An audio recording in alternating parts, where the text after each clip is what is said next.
خواهشمندم از جای برخیزید. سود می آید.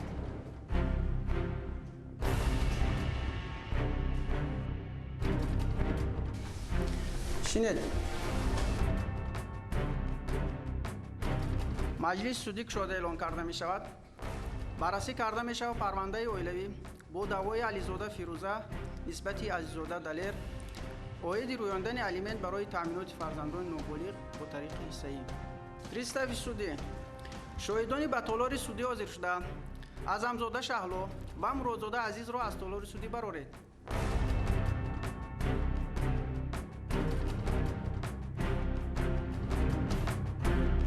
رئیس کننده اکبرعلی کریمی، کاتب مجلس سودی مهینه عبدالله‌زاده، دعواگر فیروزه علیزاده، ادوکات دعواگر خسرو قربانزاده، جوابگر دلیر عزیززاده، ادوکات جوابگر فرقت ددامتزاده، شاهدان شهلا اعظمزاده و عزیز مرادزاده.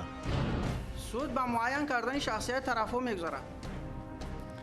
دعواگر از جای خیزه نسب نام پدر علیزاده فیروزه روز ماه سال تولد 30 آگوست 1900 جای تولد نوعی اش ملت تاجیک معلومات بیانیه مخصوص جای کار وظیفه مرکز سلامتی نوعی اش وظیفه همشیری طبی وضع اویلوی اویلدار صاحب 3 فرزند جای استقامت نوعی اش شهرک شهیدان کوچی محمود جان وایدف. شنید جوابگر از جای برخیزد شخصیت شما معین کرده می شود. نسب نام پدر عزیززاده دلیر روز ماه سال تولد 15 مارت سال 1986 جای تولد ناحیه اش شهرک شهیدان ملت تاجیک معلومات عالی وظیفه وظیفه مهندس وضع اویلوی اویلدار صاحب 3 فرزند جای استقامت ناحیه اش شهرک شهیدان کوچه محمود جان واحد رقم 10. شنید طرف‌ها حقوق و عهده‌داری‌های مرافعه شما موافق ماده‌های 37 43 50 58 140 176 177 کدکس مرافعه گراجدانی جمهوری تویستان فهمانده می‌شود. شما حقوق دارید به موادهای پرونده شناس شوید، از آنها اقتباس یا نسخه گیرید، باید برات نمودن عریضه پیشنهاد کنید، دلیل‌ها آورید و در تحقیق آنها اشتراک نمایید. با دیگر شخصان اشتراکچی پرونده سوال دهید. درباره طلب کرده گرفتن دلیل‌ها به سود درخواست پیشنهاد نمایید. به سود بیانات شفاهی و خطی دهید. باید به همه مسائلی که در جریان محاکمه سودی به میان میآیند وجه‌های خود را پیشنهاد کنید. مقابل درخواست و وجه‌های دیگر شخصان اشتراکچی پرونده ناراضگی بیان نمایید. نسبت به سندهای سودی حقوق دارید شکایت کنید. دعواگر شما حقوق دارید طلبات عریضه دعواگی خود را زیاد یا کم نماید. این چنین حقوق دارید طلب عریضه دعواگی خود را تغییر دهید. این چنین حقوق دارید بحث را با ترتیب سازش آشیدن حل نمایید. دعواگر از جای برخیزید. حقوق و عهده‌داری‌های مرافعه شما فهم است؟ محترم سود حقوق و عهده‌داری‌های مرافعه من فهم است و از روی پرونده مذکور یگان درخواستی لغوی ندارم. شنید جوابگر از جای برخیزید. حقوق و عهده‌داری‌های مرافعه شما فهم است؟ حقوق و عهده‌داری‌های مرافعه من به من فهم است درخواست ایلاوگی ندارم. شنید سود به ماهیتاً بررسی کردن پرونده می‌گذارد. عریضه دعواگی اعلان کرده می‌شود. دعواگر عزیززاده فیروزه نسبت عزیززاده دلیر عاید رویاندن الیمنت برای تامینات فرزندان نوبالغ با طریق حصه‌ای به سود مراجعت کرده دعوایش را با آن اساسنا کرده است که او با جوابگر عزیززاده دلیر اویلدار شده عقد نکاحشان را در بخش سهش ناحیه 8 از 10 دکبر سال 2007 تحت رقم 120 به قید گرفتند. از زندگی یکجایشان صاحب 3 نفر فرزند گردیدند. مناسبت‌های اویلوی او با جوابگر عزیززاده دلیر از اول زندگیشان خوب بوده است. وقت‌های اخیر بینشان یکدیگر نافهمی‌ها به وجود آمده از ماه مارت سال روان با هم یکجای زندگانی نمی‌کردند. جوابگر در جمعیت مشترک تاجیکستانی و کانادایی دارای مسئولیت محدود اپریلوفکا واقع در شهر گلستان ولایت سوق در وظیفه استای کوهی کار کرده هر ماه به مبلغ 1800 سومانی معاش می‌گرفته است. جوابگر در یک ماه 15 روز کار کرده باقی مانده روزها استراحت می‌کرده است. аммо дар муддати истироҳаташ ба хона наомада маоши мегирифтаашро ба пуррагӣ ба эҳтиёҷоти худаш сарф карда барои таъминоти фарзандонаш аз ҷиҳати моддӣ ягон ёрӣ намерасондааст. ӯ танҳо бо маоши ночизе мегирифтааш зиндагониро пеш мебурдааст. бинобар ин дар асоси гуфтаҳои боло бо дастрасӣ моддаҳои 80-81 кодекси оилаи ҷумҳурии Тоҷикистон ва моддаҳои 134-136 кодекси мурофиавии граждании ҷумҳурии Тоҷикистон аз суд хоҳиш кардааст, ки аз ҳисоби ҷавобгар Азизода Далер барои таъминоти моддии фарзандони ноболиғашон Азизода Азиз санаи таваллудаш 10 ноябри соли 2008, Азизода Ситора санаи таваллудаш 27 феврали соли 2009 ва Азизода Сино санаи таваллудаш 22 июни соли 2013 ва фоидаи ӯ ҳар моҳ бо тариқи ҳиссаӣ аз ҳисоби музди меҳнат ва дигар даромадҳои ҷавобгар алимент рӯёнида шавад. даъвогар аз ҷой бархезед. аризаи даъвогии ба суд пешниҳод кардаатонро дастгирӣ мекунед? муҳтарам суд, аризаи даъвогиамро ба пуррагӣ дастгирӣ мекунам. шинед. ҷавобгар аризаи даъвогии пешниҳод кардаи даъвогарро эътироф мекунед? муҳтарам суд, арзаи даъвогии даъвогарро ман эътироф намекунам, зеро дурӯғ мегӯяд ӯ. шинед. кодекси оилаи ҷумҳурии Тоҷикистон моддаи 80 ӯҳдадориҳои алиментдиҳии падару модар барои таъминоти фарзандони ноболиғ. банди 1. падару модар вазифадоранд ки фарзандони ноболиғи худро таъмин намоянд. тартибу шаклҳои таъминоти фарзандонро падару модар мустақилона муайян менамоянд. суд ба пурсиши тарафҳо мегузарад. даъвогар марҳамат аз ҷой хезед. баёноти шумо шунида мешавад. вобаста ба ҳолати кор баёноте. ман аризаи даъвогиамро ба пуррагӣ дастгирӣ мекунам. вобаста ба ҳолатҳои кор ҳаминро гуфтанӣ ҳастам, ки ҷавобгар шавҳарам бо ман хештабор, яъне писари тағоям мебошад. мо бо ҳам 10 декабри соли 2007 оиладор шудем. аз зиндагии якҷоямон соҳиби 3 фарзанд гаштем. солҳои аввал зиндагиамон хеле хуб буд ва дар охирон фарзандонамон бемор тавлид шуд, яъне бемори нуқсони модарзодӣ камхунӣ мебошад. тез бемор шуда меистод. табибон мегӯянд, ки ин давошаванда асту маблағҳои зиёд лозим аст. вале вақте ки бемор мешуд, аз шавҳарам ва аз хуштоманам ман пул пурсон мешудам барои табобати фарзандонамон. онҳо бо ман хашмин шуда суханони қавӣ мегуфтанд. фарзандони ту доим бемор аст. мо ҳа гуфта аз куҷо пул меёвем? рав ба хонаи модарат, падару модари худат табобат кунад, гуфта маро ронданд. аз моҳи марти соли равон сар карда 6 моҳ мешад ин ҷониб дар хонаи модарам ҳамроҳи фарзандонам зиндагонӣ мекунам. шавҳарам фарзандонашро ба дидорбинӣ ҳам наомадасту аз ҷиҳати моддӣ кӯмак ҳам накардааст. даъвогар аз ҷой бархезед. нишондоди даъвогарро шуниде? нишондодашро шунидам. тасдиқ мекунед? асло тасдиқ намекунам муҳтарам суд, зеро ки дурӯғ мегӯяд саропо. ман ба дидорбинии фарзандо Савол якчанд доред? бор рафтам дар хона. савол доред? савол надорам. шинед. адвокати даъвогар Қурбонзода Хисрав, ба зерҳимояи худ савол доред? ба даъвогар савол дорам. шавҳаратон оиларо аз ҷиҳати моддӣ таъмин мекунад? 6 моҳ мешад ин ҷониб на ба дидорбинии фарзандонамон омадасту на аз ҷиҳати моддӣ кӯмак ҳам кардааст. шавҳаратон дар таълиму тарбияи фарзандонаш иштирок мекунад? дар як моҳ 15 шабонарӯз кор мекунад ва 15 шабонарӯз дигар истироҳат. аммо дар вақти дар истироҳат буданаш ҳам ба хона наомада тамоми маблағҳои мегирифтаашро ба эҳтиёҷоти худаш сарф карда аз ҷиҳати моддӣ ба фарзандон кӯмак ҳам намекунаду дар таълиму тарбияи фарзанди худ иштирок ҳам намекунад. адвокати ҷавобгар Дадаматзода Фурқат, ба даъвогар савол доред? ба даъвогар савол дорам. саволҳои худро пешниҳод намоед. даъвогар Ализода Фирӯза, шумо дар баёнататон қайд кардед, ки шавҳаратон оиларо аз ҷиҳати моддӣ таъмин намекунад. пас шумо аз куҷо маблағ дарёфт карда зиндагонитонро пеш бурд истодед? ман дар маркази саломатии ноҳияи 8 ҳамчун ҳамширии тиббӣ шуда кор мекунам. дар як моҳ 450 сомонӣ маош гирифта зиндагиамро пеш бурда истодам. муҳтарам суд, даъвогар маълумоти бардуруғ дода истодааст, зеро охирон дар як моҳ 450 сомонӣ маош нагирифта, балки 800 сомонӣ маош мегирад, ки мо дар ин хусус маълумотнамо аз ҷои кори охирон гирифтем.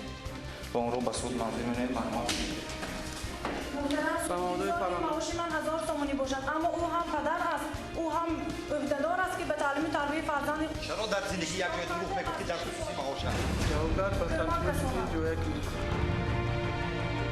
قانون جمهوری تاجیکستان درباره مسئولیت پدر و مادر در تعلیم و تربیه فرزند ماده 6 برابری حقوق و عهده‌داری‌های پدر و مادر نوابسته به آن که یک جایه یا جدا زندگی می‌کنند در تعلیم و تربیه فرزند حقوق و عهده‌داری‌های برابر دارند.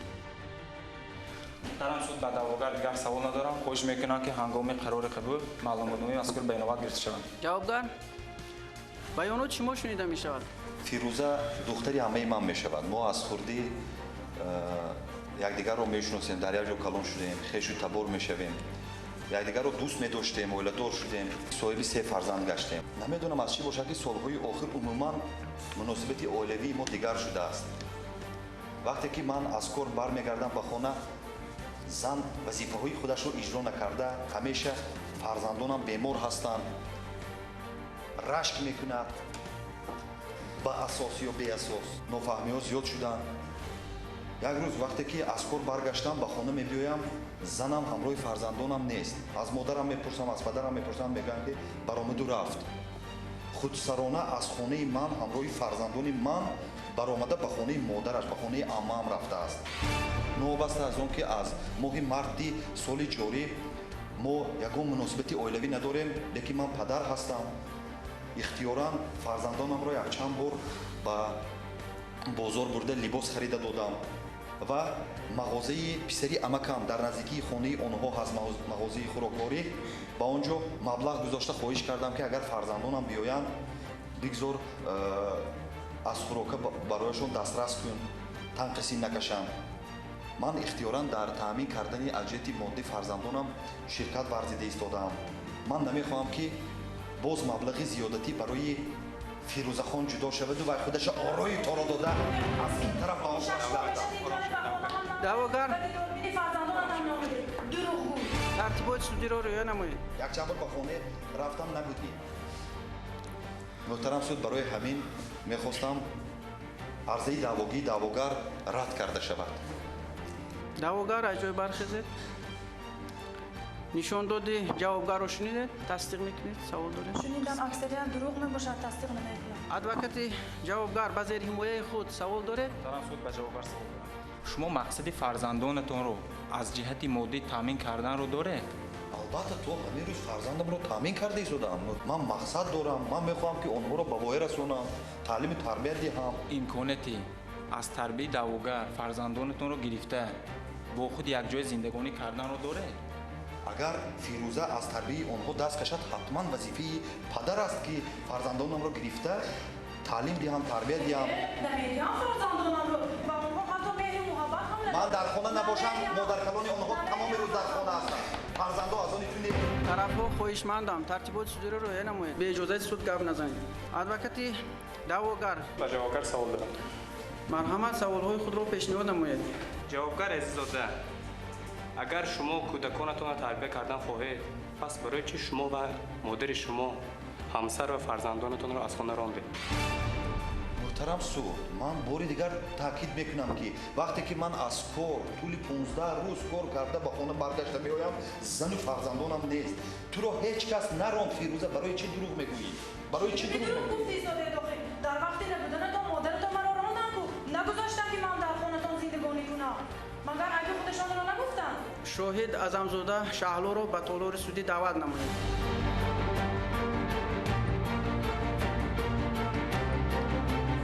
شاهد اعظمزاده شهلان، حقوق و عهده‌داری‌های شما موافق ماده 73 کدکس مرافعه گراجدانی جمهوری تاجیکستان و ماده‌های 351 352 کدکس جنایتی جمهوری تاجیکستان آید دیده و دانسته نشاندادی بر دروغ دادن و از نشانداد دادن سرکشی کردن آگاه می‌نماید.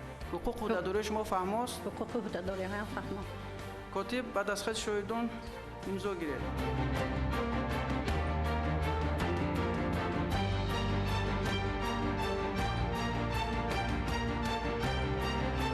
شاهد شاهد اعظمزاده شهلام طرف‌ها رو میشناسید؟ میشناسم. دخترم فیروزه دلیر دودرزادم.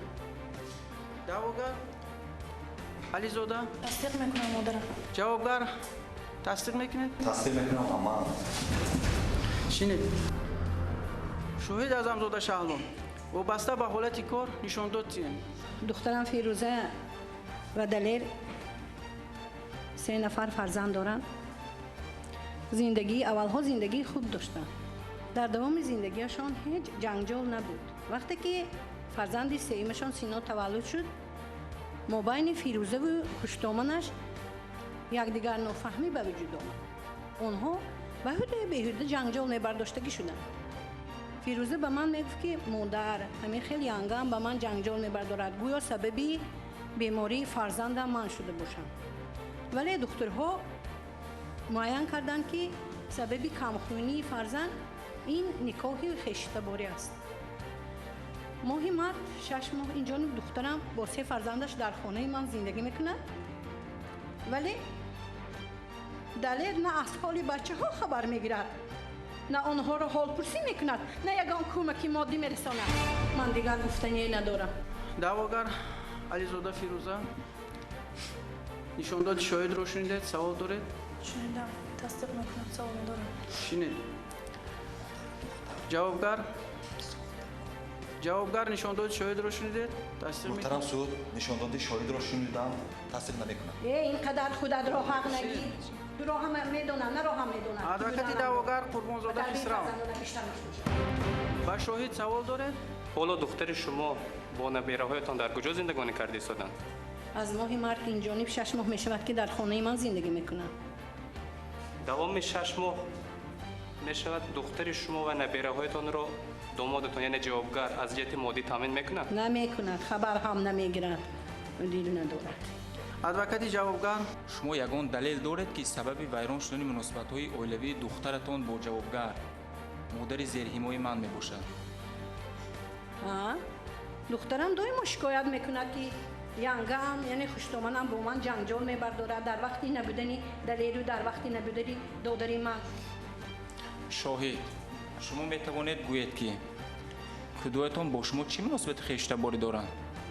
دلیل دادرزاده منو دادرم کدویم کاش کدو نمیشد. کودکس اویله جمهوری تاجیکستان ماده 14 حالت‌هایی که مانع بستن عقد نکاح می‌گردند. عقد نکاح بین شخصان زیرین منع است.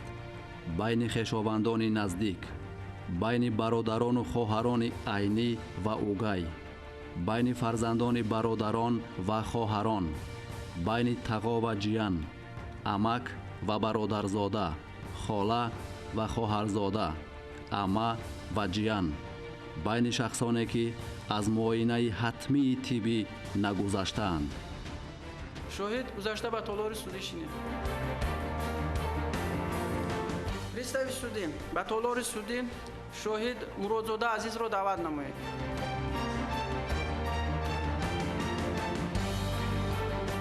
شاهد حقوق و عهده‌داری‌های شما فهمانده می شود.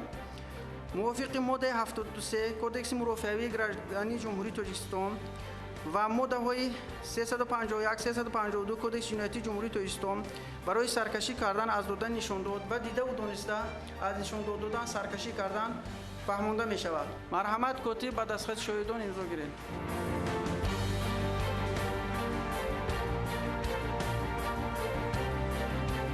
شاهد شما طرف‌ها رو میشناسید؟ البته. نسبت شما کینه خصومت شخصی ندارید؟ کینه خصومت ندارم. دعواگر علیزاده فیروزه تصدیق میکنید؟ بله تصدیق میکنم. شنید. جوابگر عزیزاده دلیر تصدیق میکنید؟ تصدیق میکنم پدرم. شنید. شاهد مرادزاده عزیز مرحمت به حالت کار نشان دادین. محترم سود سال 2007 من سرم دلیر جان را به دختر خواهرم فیروزه خان خانه‌دار کردم. آنها از حیات یکجا صاحب 3 نفر فرزند شدند. مناسبت عائله آنها خیلی خوب بود. مابین آنها یکدیگر فهمی بود، یکدیگر را حرمت میکردند، دوست می‌داشتند. اما تلخی و شیرینی‌های زندگانی را با هم میدیدن. نمیدونم چی سبب شد که سالهای آخر مناسبت اونها ویران شد و کلینم فیروزه خان ماه مارت سال جاری همراه 3 نفر نبیروانم به خانه مادرش قرار کرده رفت.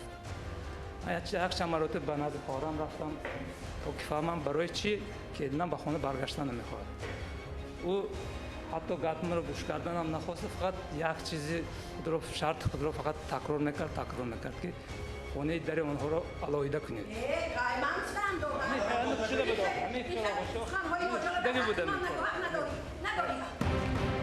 شاهد ازم داده شعلام از جای برخیزین. ترتیبات سودی رو ویران نکنید. در صورت خلالدار کردن ترتیبات سودی از تالار سودی برآورده میشه. دعواگر علیزاده فیروزه نشانداد شاهد رو شنیدید؟ سوال دارید؟ نشوندم سوال ندارم. شنید. جوابگر نشانداد شاهد رو شنیدید؟ سوال دارید؟ سود نشانداد شاهد رو شنیدم، تصدیق میکنم، پدرم حق میگه. شنید. ادوکات دعواگر قربانزاده خسرو با شاهد سوال دارید؟ حالا نبیره‌هایتان در کجا زندگانی کرده شدند؟ نبیره‌هایم حالا همراه مادرش در خانه خواهرم یعنی خدا زندگانی است. پسرتان فرزندانش را از جهت مادی تامین میکنه؟ هر وقتی که من در جون پرسان میشم و میگوید که من رفت خبر میگیرم از جهت مادی تامین کرده شدم. خواهرتان یعنی خدا قبلا در بیاناتشان قید نمودند که سبب ویران گردیدن مناسبت عائلوی طرفها محض دخالت همسر شما چی گفته میتوانید؟ خودم میخیر باشد. من یگان بار ندیدم که همسرم با عائله دلیرجان فیروزه دخالت کرده باشد. آقا شما بسیار چیزها رو نمیدونید. من صد افسوس میخورم که پسری وقت به شما این چیز رو نگفتم. من بسر وقت گفتم در کار بود. ممکن آخر تا همین درجه بوده نمیرسید. ادوکات جوابگر دادم از اودم. شما همچون پدر در خصوص برقرار کردن مناسبت‌های عائلوی فرزندتان با دعواگر که در تامیناتشون 3 نفر فرزند نوبالغ دارند چی گفته میتوانید؟ کدام پدر یا مادر میخواد که عائله فرزندش ویران شود، نبیرگانش زنده یتیم شود؟ اینجا باز یک عائله ویران نیست، بلکه مناسبت خویشاوندی ما ویران شده است. من خانه خواهرم رفتن میتونم، خواهرم به نزد من اومدن میتونم. من البته میخواستم این عائله برقرار کرده شد و آنها آشتی کنند. شنید بچه. سود به تحقیق دلیل‌های قبط پرونده میگذارند. نسخه شناسنامه دعواگر و جوابگر، نسخه شهادتنامه تولد کودکان نوبالغ که در حقیقت موافق شهادتنامه تولد کودکان پدر و مادر کودکان نوبالغ عزیزاده دلیر و علیزاده فیروزه می باشند. اینچنین معلوماتنامه از جای کار جوابگر که در حقیقت موافق معلوماتنامه مذکور جوابگر در یک ماه 1800 سومانی معاش میگیرد. معلوماتنامه از جای استقامت جوابگر و دعواگر که آنها موافق معلوماتنامه های پیشنهاد شده استقامت کنندگان ناحیه 8 می باشند. محترم اشتراکچی مرافع سودی با تحقیق دلیل ها یگان علاوه داره؟ علاوه دارم، یعنی معلوماتنامه از جای تحصیلی فرزندان زیر حمایت من اینچنین معلوماتنامه طبی اوضاع وضع سلامتی فرزند اخران آنها را پیشنهاد برنامه پیشنهاد با موضوع پرونده همراه کرده میشن. سود تفتیشات سودی را خاتمه یافته اعلان میکنند و مذاکره سودی گذاشته می شود. دعواگر از جای برخیزه برآمد شما شنیده می شود. محترم سود خواهشمندم عریضه دعواگی هم خانه کرده شده حساب شوهرم الیمن رو شده. شنید. ادوکات دعواگر قربانزاده خسرو برآمد شما شنیده می شود. طوری که در مرافع سودی معلوم گردید گرچند جوابگر جای کاری دائمی داشته مزد معاش یعنی منتظم به دست آورد هم ولی در تامین تربیت فرزندانش یاری مادی نمیرساند. موافق ماده 80 کودکس عائله جمهوری تاجیکستان پدر و مادر وظیفه دارند فرزندان نابالغ خود را از جهت مادی تامین نمایند. وابسته به حالت‌های ذکر کرده من از سود خواهش می‌نمایم دعوای زیرحمایه من علیزاده فیروزه نسبت جوابگر عزیزاده دلیر عاید رویانده الیمن طریق حصگی قانع کرده شده. حساب جوابگر عزیزاده دلیر با فایده زیرحمایه من برای تامینات 3 نفر فرزندان نابالغشان به طریق حصگی به اندازه نصف مزد مهنت و دیگر درآمدهایش الیمن رویانده شود. جوابگر برآمد شما شنیده می شود. من تنها یک خواهش دارم. من نمیخوام که عائله من ویران شود. آخر فرزندانم زنده یتیم شوند. барои ҳамин аз суд бисёр хоҳиш мекардам ки арзаи даъвогии даъвогар рад карда шавад, зеро ки ман ихтиёран дар таъмини моддии фарзандонам ширкат варзида истодаам. ӯ низ чӣ хеле ки фиреб медодааст, 450 сомони нею 800 сомони моҳона мегирад. барои фарзандону ман ҳамин басанда аст. пулҳои иловагӣ ман боварӣ дорам ки ба худи Фирӯза масраф мешаванд. биё беҳтараш ҳамин корҳо не аз нав оиларо барқарор кунем. адвокати ҷавобгар Дадамазода Фурқан, баромади шумо шунида мешавад. зерҳимояи ман гарчанде муносибатҳои оилавиашон аз моҳи марти соли 2017 инҷониб қатъ гардида бошад ҳам ҷавобгар барои таъминоти фарзандонашон ихтиёран кӯмаки моддии худро расонда истодааст ва бинобар ин аз суд хоҳиш менамоям ки даъвои даъвогар бинобар беасос буданаш рад карда шавад. суд барои қабул намудани қарор ба хонаи алоҳида меравад. хоҳишмандам аз ҷой бархезед.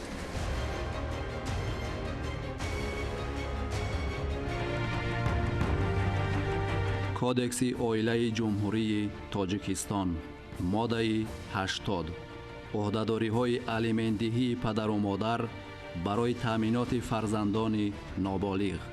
банди 3 агар падару модар фарзандони худро таъмин накунанд, маблағ барои таъминоти онҳо аз падару модар тибқи тартиби муқаррар намудаи судӣ ситонида мешавад.